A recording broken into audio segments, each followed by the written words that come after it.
Hello everybody, this is Jim Henry, and I'm going to address in this very short video the question, tinnitus and hearing loss, how are they related? We know they are related. The question is, how are they related? So, does hearing loss cause tinnitus? Well, the short answer is no, hearing loss does not cause tinnitus, but many people who have hearing loss also have tinnitus. So hearing loss is considered a risk factor for tinnitus, but hearing loss does not cause tinnitus. Now, there are many things that are associated with the onset of tinnitus, and that would generally be exposure to loud sound. It can be medications, it can be a tumor on the auditory nerve, it can be a head injury, it can be extreme stress. Those are events that are associated with the onset of tinnitus, but we don't know what causes tinnitus. We know that these things cause damage to the inner ear or the auditory system, and tinnitus can result from that damage, but we don't know technically what causes the tinnitus. Does tinnitus cause hearing loss? So if a person has tinnitus, there's up to a 90% chance that they have some degree of hearing loss. But the tinnitus itself did not cause the hearing loss.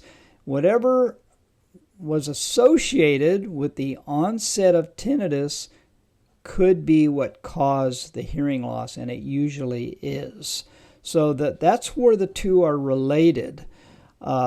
Certain things cause hearing loss. Those same things can be associated with the onset of tinnitus. That's the distinction.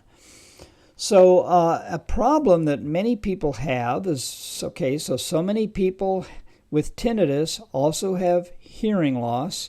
They may notice their tinnitus, but they also have hearing difficulties. They don't know they have hearing loss, so they blame their tinnitus for their hearing difficulties. So people can come into the clinic or come into a research project, and that's why they think their tinnitus is a problem. So we have to sort that out. How much of a problem is tinnitus and how much of a problem is hearing?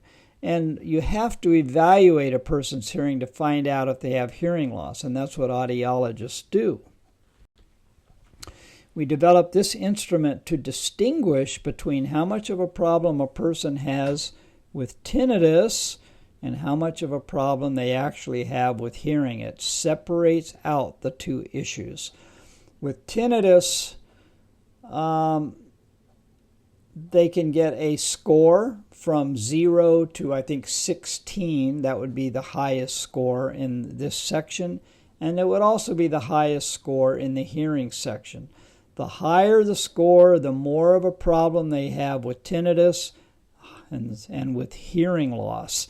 A person who's blaming their tinnitus for their hearing difficulties might end up with a low score in the tinnitus section and a high score in the hearing section. A person who really has a tinnitus problem would have a high score in the tinnitus section, and they may have a low score in the hearing section if they don't have any hearing problems. So it's a very helpful instrument to sort out these two issues. You can do this on your own. This form is on my website. The instructions for the form are on my website. It's free. It doesn't cost anything. It just takes a few minutes to complete this. If you're going to see an audiologist, it would be very helpful to complete this and take it in with you and discuss these results with the audiologist.